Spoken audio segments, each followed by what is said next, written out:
situation here in San Juan is dire. Puerto Rico, 100% of that U.S. island is without power after Hurricane Maria slammed ashore. Puerto Rico es una zona de desastre de punta a punta. It was about 2:30 in the afternoon. The hurricane had just left the island, and I could sense the tension in the newsroom of everyone who worked, who wanted to know what had happened to their families.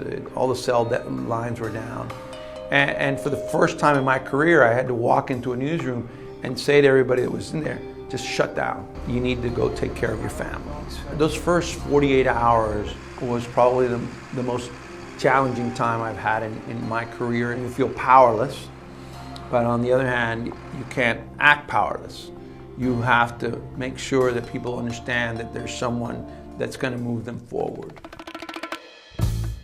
My day-to-day responsibility is overseeing the standalone Telemundo stations and then manage the relationship between the station group and the network. We left Cuba when I was 4 years old with my two brothers and my sister. My dad was a political prisoner. Growing up in Miami, even though we grew up as Latinos, as Hispanics, as Cuban Americans, we never felt any racism, any sort of being different.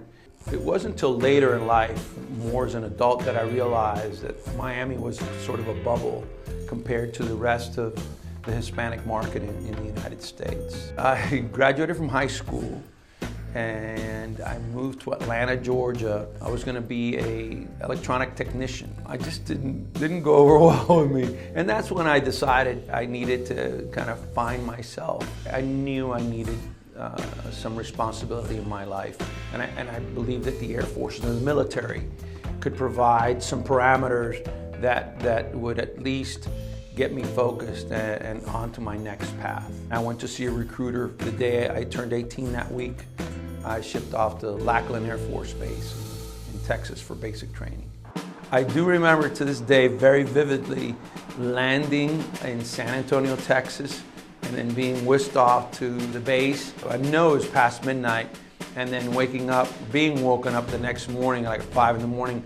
It was a drill instructor with some sort of stick and a trash can, and bam, bam, bam, everybody out, everybody up, everybody up.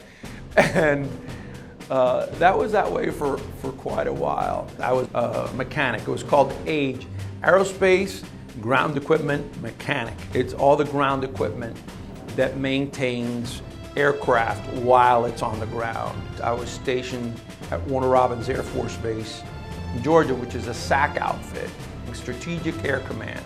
It was our responsibility to make sure that the ground equipment was always ready to go to be able to launch the B-52s and the KC-135s that were stationed there.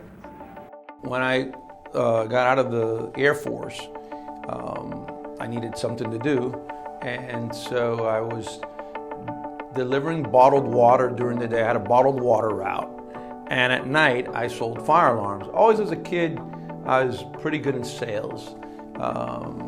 And I walked into a gentleman's home one night and sold him some fire alarms. And he said to me, he says, wow, listen, there's Channel 23, they're looking for people.